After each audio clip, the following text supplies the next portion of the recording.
పరిస్థితుల నుండి 24 గంటల కరెంటు మన వ్యవసాయానికి ఇచ్చిండమ్మా.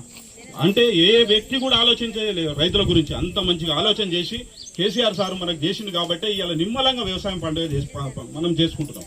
అట్లనే కాకుండా వ్యవసాయం చేసుడే కాకుండా వ్యవసాయం చేస్తానికి అప్పులు చేయవద్దని చెప్పి రైతు బంధు ఇచ్చి రైతు బంధు ద్వారా కూడా మనకు సాయం చేసిన వ్యక్తి 10,000 రూపాయల రైతు బంధు ప్రతి ఒక్కరికి వ్యవసాయం చేసే చిన్న పెద్ద ప్రతి రైతుకి ఇచ్చిండమ్మా. ఆ తర్వాత ఎవరన్నా ఏదైనా కారణాల వల్ల కరెంట్ షార్ట్ తోనూ ఏదైనా పాము గర్షో ఏదైనా చనిపోతే వాళ్ళకు రైతు బీమా చేసి రైతు బీమా ద్వారా 5 లక్షల రూపాయలు 10 రోజుల రూపం మన దినాలయ్యే లోపల వాళ్ళకు పంపించిందమ్మా. అంటే ప్రతి వ్యక్తికి ఏది అవసరం రైతులు ఏ విధంగా చేస్తే బాగుపడతారనే ఉద్దేశంగా ఆలోచన చేసిన వ్యక్తి అమ్మా. మహిళలు ఇంటికి పోయి అక్కడ పోయి బోరు కాడికి పోయి బావుల కాడికి పోయి నీళ్లు తెచ్చుకుంటే ఎంత ఇబ్బంది అవుతుంది. వాళ్ళకి వ్యవసాయం పని చేస్తానికి 2-3 గంటలు నీళ్లు తెస్తానికే సరిపోయే పరిస్థితి ఉండే. అలాంటి పరిస్థితి నుంచి ప్రతి ఇంటికి నీళ్ళు ఇచ్చిండమ్మా. ప్రతి ఇంటికి ఎక్కడ కాళేశ్వరం గోదావరి నుంచి 300 కిలోమీటర్లు నీళ్లు తీసుకొచ్చి ఇక్కడ మన కొమ్మడిబండ దగ్గర ఫిల్టర్ చేసి మన ఇళ్లకు నీళ్లు పంపిస్తుండమ్మా.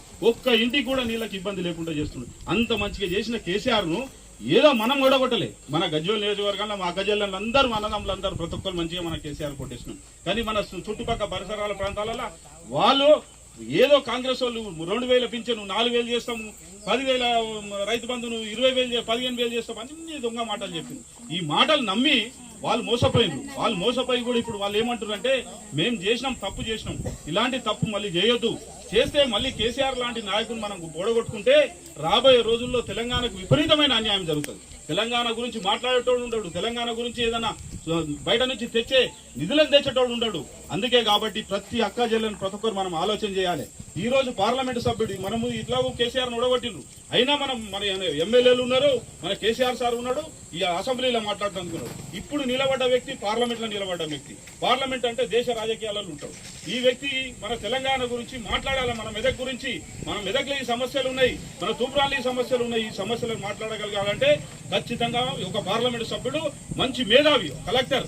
అందరూ చదువుకుంటే ఏం కావాలని కోరుకుంటారమ్మా, కలెక్టర్ కావాలని కోరుకుంటాం. అదే కలెక్టర్ అనే పెద్ద చదువు. అలాంటి చదువును చదివిన వ్యక్తి కూడా కేసీఆర్ నిలబడమన్నాడు కాబట్టి ఆయన కలెక్టర్ పదవికి రాజీనామా చేసి వచ్చి పార్లమెంటు సభ్యుడిగా ఆ కేసీఆర్ నిలబడ్డాడు.